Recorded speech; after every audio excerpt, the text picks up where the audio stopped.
ਤੁਸੀਂ ਸੁਣ ਰਹੇ ਹੋ Chawla news network Toronto CNN Toronto. Mintu ਜੀ ਵੈਲਕਮ, ਸਵਾਗਤ ਹੈ ਜੀ। ਆਇਆਂ ਨੂੰ ਸਤਿ ਸ੍ਰੀ ਅਕਾਲ ਜੀ। ਸ਼ੁਕਰੀਆ ਜੀ, ਸਾਰਿਆਂ ਨੂੰ ਸਤਿ ਸ੍ਰੀ ਅਕਾਲ ਜੀ। ਕੀ ਹਾਲ ਚਾਲ, ਠੀਕ ਹੋ? ਹਾਂਜੀ ਹਾਂਜੀ, ਖੈਰੀਅਤ ਜੀ। ਚਲੋ ਖੈਰੀਅਤ ਚਾਹੀਦੀ ਹੈ, ਪਰੰਤੂ ਪੰਜਾਬ ਦੇ ਹਾਲਾਤ ਜਿਹੜੇ ਨੇ ਉਹ ਖੈਰੀਅਤ ਵਾਲੇ ਹੋਣ ਦੁਆਵਾਂ ਕਰਦੇ ਆ ਔਰ ਚੰਦਰੀ ਨਜ਼ਰ ਨਾ ਕੋ ਲੱਗੇ, ਕਿਉਂਕਿ ਹਾਲਾਤ ਜਿਹੜੇ ਨੇ ਦਿਨ ਬ ਦਿਨ ਕਾਫੀ ਗੰਭੀਰ ਸਥਿਤੀ ਵਾਲੇ ਪਾਸੇ ਨੂੰ ਜਾ ਰਹੇ ਨੇ। ਜੇ ਜੇਲ੍ਹਾਂ ਦੀ ਗੱਲ ਕਰੀਏ, ਉੱਥੋਂ ਤਾਂ ਤੁਸੀਂ ਜਾਣਦੇ ਹੀ ਹੋ ਕਿ ਜੇਲ੍ਹ ਗੈਂਗਵਾਰ ਦੀ ਜਾਂਚ ਜਿਹੜੀ ਹੈ ਉਹਦੀ ਮੰਗ ਹੋ ਰਹੀ ਹੈ, ਸਿੱਟ ਕਰੇਗੀ। ਹੁਣ ਕੀ ਕਹਿਣਾ ਚਾਹੋਗੇ ਇਹਦੇ ਬਾਰੇ?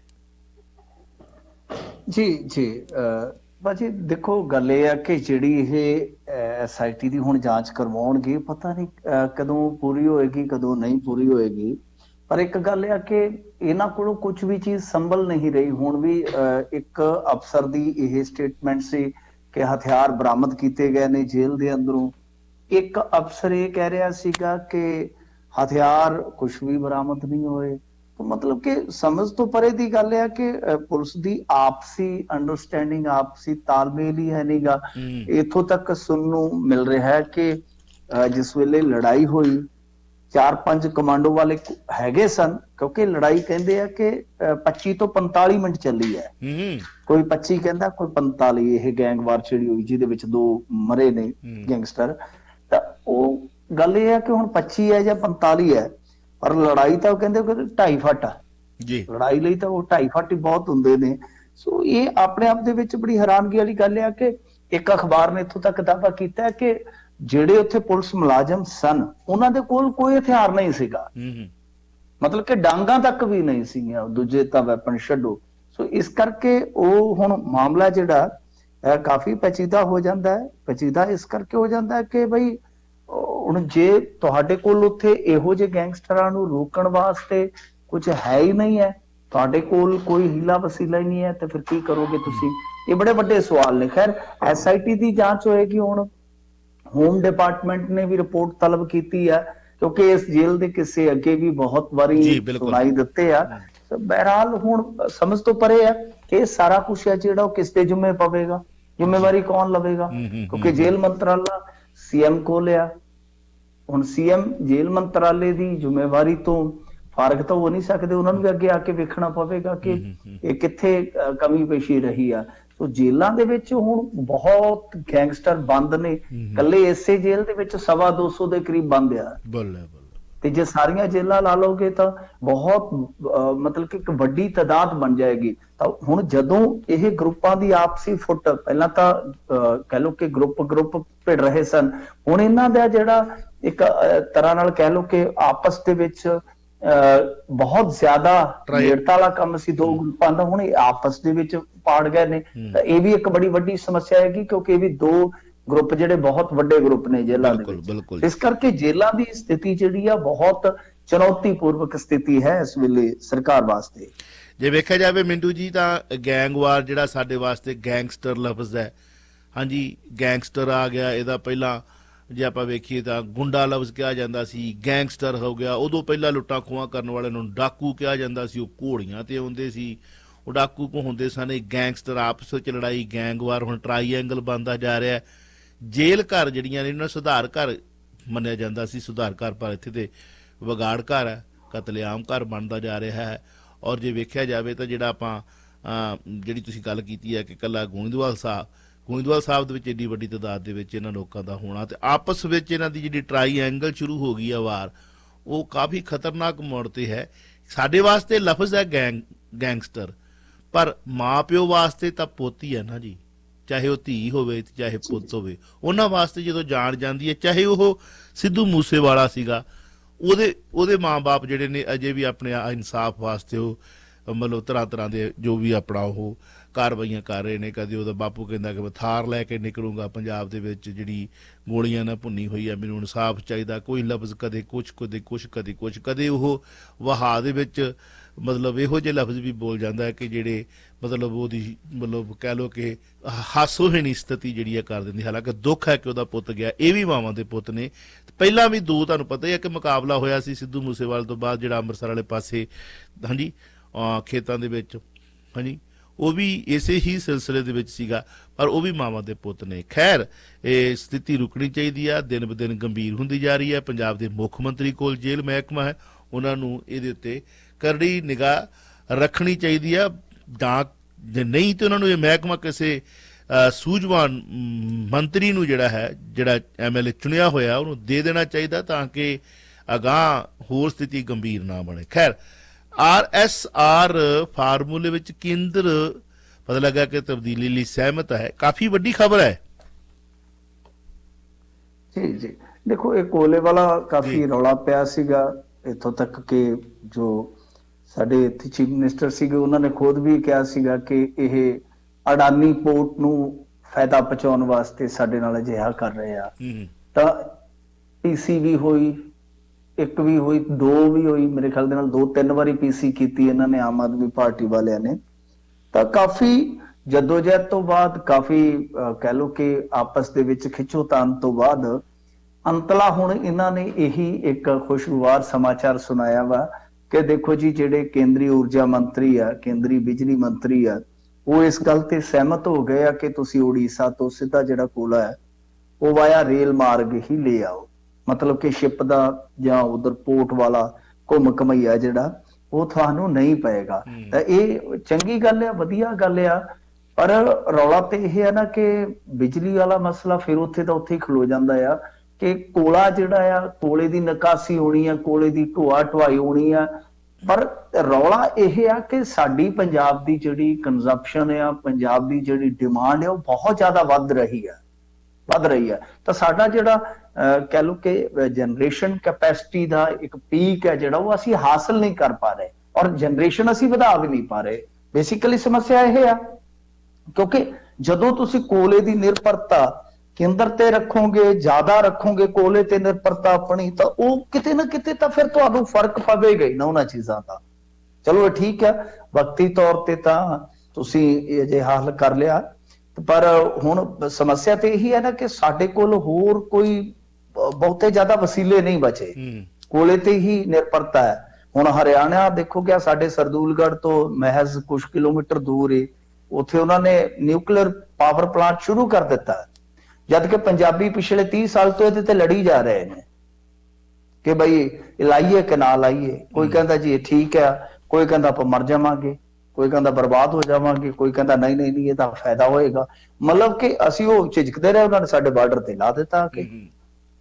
ਤਾਂ ਸਾਨੂੰ ਵੀ ਸੋਚਣਾ ਪਏਗਾ ਕਿ ਅਸੀਂ ਕੋਈ ਹੋਰ ਸੂਰਜੀ ਊਰਜਾ ਜਾਂ ਜੋ ਪਣ ਊਰਜਾ ਹੈ, ਪੌਣ ਊਰਜਾ ਹੈ, ਕਿ ਅਸੀਂ ਉਹਨਾਂ ਦੇ ਵਸੀਲੇ ਵਧਾ ਕੇ ਜਿੰਨੀ ਉਧਰੋਂ ਵਧੇਗੀ ਬਿਜਲੀ ਸਪਲਾਈ, ਉਧਰੋਂ ਵਧੇਗੀ ਜਨਰੇਸ਼ਨ, ਉਧਰੋਂ ਵਧੇਗੀ, ਉਹਨਾਂ ਇਧਰੋਂ ਤੁਹਾਡੀ ਨਿਰਭਰਤਾ ਵਾਲਾ ਕੰਮ ਘਟਦਾ ਜਾਏਗਾ। ਇਹ ਬੇਸਿਕ ਸਮੱਸਿਆ ਜਿਹੜੀ ਆ ਉਹ ਇਹ ਆ। ਕੋਲੇ ਵਾਲਾ ਚਲੋ ਇਹ ਵਕਤੀ ਤੌਰ ਤੇ ਆ, ਕੋਈ ਸੰਕਟ ਆ ਗਿਆ, ਕੋਈ ਹੱਲ ਹੋ ਗਿਆ, ਪਰ ਪੱਕੇ ਤੌਰ ਤੇ ਤਾਂ ਕੋਈ ਵੀ ਹੱਲ ਨਜ਼ਰ ਨਹੀਂ ਆਉਂਦਾ ਕਿ ਆਪਣੀ ਬਿਜਲੀ ਦੀ ਜਿਹੜੀ ਨਿਰਭਰਤਾ ਪੰਜਾਬ ਦੀ ਕਿ ਉਹ ਸਮਾਪਤ ਹੋ ਗਈ ਹੈ। ਅੱਛਾ, ਜਿਹੜੇ ਨਾਰਥ ਈਸਟ ਦੇ ਐਗਜ਼ਿਟ ਪੋਲ ਨੇ, ਉਹ ਭਾਜਪਾ ਵਾਲਿਆਂ ਵਾਸਤੇ ਤਾਂ ਖੁਸ਼ੀ ਦੀ ਖਬਰ ਹੈ, ਕੀ ਕਹਿਣਾ ਚਾਹੋਗੇ? ਦੇਖੋ, ਖੁਸ਼ੀ ਦੀ ਖਬਰ ਵੀ ਹੈ, ਰਲਵੀਂ ਮਿਲਵੀਂ ਆ, ਕਿਉਂਕਿ ਤ੍ਰਿਪੁਰਾ ਦੇ ਵਿੱਚ ਇਹ ਆ ਕਿ ਇਹ ਰਿਪੀਟ ਹੋਣ ਦੀ ਗੱਲ ਕਰ ਰਹੇ ਨੇ, ਸਰਵੇ ਕੇ ਰਿਪੀਟ ਹੋ ਜਾਣਗੇ ਭਾਜਪਾ ਵਾਲੇ। ਤਾਂ ਉਹ ਜਿਹੜਾ ਠੀਕ ਹੈ ਕਿ ਇਹਨਾਂ ਵਾਸਤੇ ਇੱਕ ਵਧੀਆ ਸਮਾਚਾਰ ਆ। ਨਾਗਾਲੈਂਡ ਵਾਲਾ ਵੀ ਠੀਕ ਆ, ਪਰ ਮੇਘਾਲਿਆ ਦੇ ਵਿੱਚ ਤਾਂ ਹੰਗ ਅਸੈਂਬਲੀ ਦੀ ਪੇਸ਼ੀਨਗੋਈ ਹੋ ਰਹੀ ਆ। ਅੱਛਾ, ਵੈਸੇ ਐਗਜ਼ਿਟ ਪੋਲ ਤਾਂ ਕਈ ਵਾਰ ਤੁਹਾਨੂੰ ਪਤਾ ਹੈ ਬੜੇ ਸਟੀਕ ਜਾਂਦੇ ਆ, ਕਈ ਵਾਰ ਐਗਜ਼ਿਟ ਪੋਲ ਵੀ ਝੋਲ ਮਾਰ ਜਾਂਦੇ ਆ। ਤਿੰਨਾਂ ਚੋਂ ਇੱਕ ਰਾਜ ਤਾਂ ਐਸਾ ਹੈ ਕਿ ਜਿਹੜਾ ਮਤਲਬ ਕਿ ਇਦਾਂ ਦਾ ਹੈ ਕਿ ਜਿਹੜਾ ਸਪਸ਼ਟ ਬਹੁਮਤ ਤੱਕ ਇਹਨਾਂ ਨੂੰ ਨਹੀਂ ਪਹੁੰਚਾ ਰਿਹਾ। ਇਹਨਾਂ ਦਾ ਐਗਜ਼ਿਟ ਪੋਲਾਂ ਦੀ ਆਪਾਂ ਗੱਲ ਮੰਨੀਏ ਤਾਂ ਨਾਰਥ ਈਸਟ ਦਾ ਮਤਲਬ ਇਹ ਹੈ ਕਿ ਜਿੱਦਾਂ ਹੁਣ ਭਾਜਪਾ ਸੋਚ ਕੇ ਚੱਲ ਰਹੀ ਹੈ ਕਿ ਅਸੀਂ ਸਾਊਥ ਜਾਂ ਨਾਰਥ ਈਸਟ ਦੇ ਵਿੱਚ ਅੱਛਾ ਪਰਫਾਰਮ ਕਰਨਾ ਹੈ ਲੋਕ ਸਭਾ ਚੋਣਾਂ ਦੇ ਵਿੱਚ, ਤਦੀ ਅਸੀਂ ਇੱਕ ਬਹੁਤ ਵੱਡੀ ਸਫਲਤਾ ਪ੍ਰਾਪਤ ਕਰ ਸਕਦੇ ਹਾਂ। ਤਾਂ ਇਸ ਕਰਕੇ ਜੇ ਮੰਨ ਲਓ ਨਾਰਥ ਈਸਟ ਦੇ ਵਿੱਚ ਇੱਕ ਦਾ ਤਾਂ ਹੁਣ ਕਰ ਰਹੀ ਹੈ ਐਗਜ਼ਿਟ ਪੋਲ ਦੀ ਸਾਰੀ ਪੇਸ਼ੀਨਗੋਈ ਕਿ ਇੱਕ ਦਾ ਤਾਂ ਰਹਿ ਸਕਦਾ ਕੰਮ, ਤੇ ਜੇ ਮੰਨ ਲਓ ਇੱਕ 'ਚ ਇੱਕ ਨਤੀਜਾ ਪਲਟ ਜਾਂਦਾ ਤਾਂ ਇਹਦਾ ਮਤਲਬ ਕਿ ਭਾਰਤੀ ਜਨਤਾ ਪਾਰਟੀ ਬਹੁਤ ਬੁਰੀ ਤਰ੍ਹਾਂ ਫਸ ਜਾਏਗੀ। ਇਹ ਵੀ ਹੈ। ਅੱਛਾ, ਤਾਂ ਫਿਰ ਬਹੁਤ ਬੁਰੀ ਤਰ੍ਹਾਂ ਫਸ ਜਾਏਗੀ ਨਾ, ਕਿਉਂਕਿ ਨਾਗਾਲੈਂਡ ਦੇ ਵਿੱਚ ਵੀ ਇਹਨਾਂ ਦਾ ਅਲਾਈਅੰਸ ਹੀ ਪਾਵਰ ਦੇ ਵਿੱਚ ਆ। ਜੀ ਤ੍ਰਿਪੁਰਾ ਦੇ ਵਿੱਚ ਤਾਂ ਇਹ ਵਨ ਸਾਈਡਡ ਬਹੁਮਤ ਲੈ ਗਏ ਸਨ। ਤਾਂ ਉਹ ਕਹਿਣ ਦਾ ਮਤਲਬ ਹੈ ਕਿ ਇੱਕ ਤਾਂ ਐਗਜ਼ਿਟ ਪੋਲ ਮੰਨ ਰਹੇ ਆ, ਜੇ ਤਾਂ ਹੁਣ ਇਹ ਸਹੀ ਰਹਿੰਦੇ ਆ ਤਦ ਆਪਾਂ ਕਹਿ ਸਕਦੇ ਹਾਂ ਕਿ ਭਾਜਪਾ ਜਿਹੜੀ ਅਪਹਰਣ ਚੱਲ ਰਹੀ ਹੈ, ਬਈ ਕੋਈ ਸ਼ੱਕ ਨਹੀਂ। ਪਰ ਜੇ ਮੰਨ ਲਓ ਗਲਤ ਹੋ ਜਾਂਦਾ ਹੈ ਤਾਂ ਮੇਘਾਲਿਆ ਕਾਂਗਰਸ ਲੈ ਜਾਂਦੀ ਆ ਕੱਢ ਕੇ, ਤਾਂ ਇੱਕ ਅੱਧਾ ਕੋਈ ਸਟੇਟ ਹੋਰ ਫਸ ਗਿਆ ਤਿੰਨਾਂ ਦੇ ਵਿੱਚੋਂ, ਤਾਂ ਮਤਲਬ ਕਿ ਭਾਜਪਾ ਵਾਸਤੇ ਫਿਰ ਉਹ ਗੇਮ ਜਿਹੜੀ ਆ ਉਹ 50-50 ਵਾਲੀ ਹੋ ਜਾਏਗੀ। ਜੀ ਵੈਸੇ ਤਾਂ ਗੇਮ ਖੇਡਣ ਦੇ ਮਾਹਰ ਨੇ। ਵੇਖੋ ਜੀ, ਬਹੁਮਤ ਹੋਵੇ ਤਾਂ ਮੇਅਰ ਨਹੀਂ ਬਣਾ ਸਕਦੇ ਦੂਜੇ ਬੰਦੇ ਆਪਣਾ, ਦਿੱਲੀ ਹੋਵੇ ਚਾਹੇ ਚੰਡੀਗੜ੍ਹ ਹੋਵੇ। ਖੈਰ ਵੇਖੋ ਆਗੇ ਹੋਤਾ ਹੈ ਕਿਆ।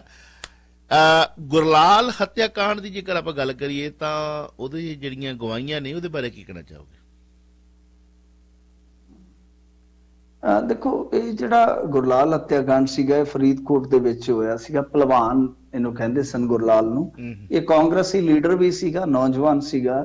ਇਹਦੀ ਹੱਤਿਆ ਹੋਈ ਸੀ। ਇਹ ਵੀ ਮਤਲਬ ਕਿ ਇੱਕ ਤਰ੍ਹਾਂ ਨਾਲ ਕਹਿ ਲਓ ਕਿ ਸਿਲਸਿਲੇਵਾਰ ਤਰੀਕੇ ਨਾਲ ਜਿਹੜੇ ਗੈਂਗਵਾਰਾਂ ਦੇ ਵਿੱਚ ਕਤਲ ਹੋਏ ਨੇ ਪੰਜਾਬ ਦੇ ਵਿੱਚ, ਉਹਦਾ ਹੀ ਹਿੱਸਾ ਸੀ। ਅੱਛਾ, ਅਸਲ 'ਚ ਕੀ ਹੈ ਕਿ ਗੋਲਡੀ ਬਰਾੜ ਦਾ ਜਦੋਂ ਭਰਾ ਮਾਰਿਆ ਗਿਆ ਚੰਡੀਗੜ੍ਹ ਦੇ ਵਿੱਚ, ਉਸ ਤੋਂ ਬਾਅਦ ਅਗਲਾ ਫਿਰ ਇਹ ਇੱਕ ਤਰ੍ਹਾਂ ਨਾਲ ਕਹਿ ਲਓ ਕਿ ਬਦਲਾ ਸੀਗਾ, ਬਹੁਤ ਵੱਡਾ ਬਦਲਾ ਸੀਗਾ।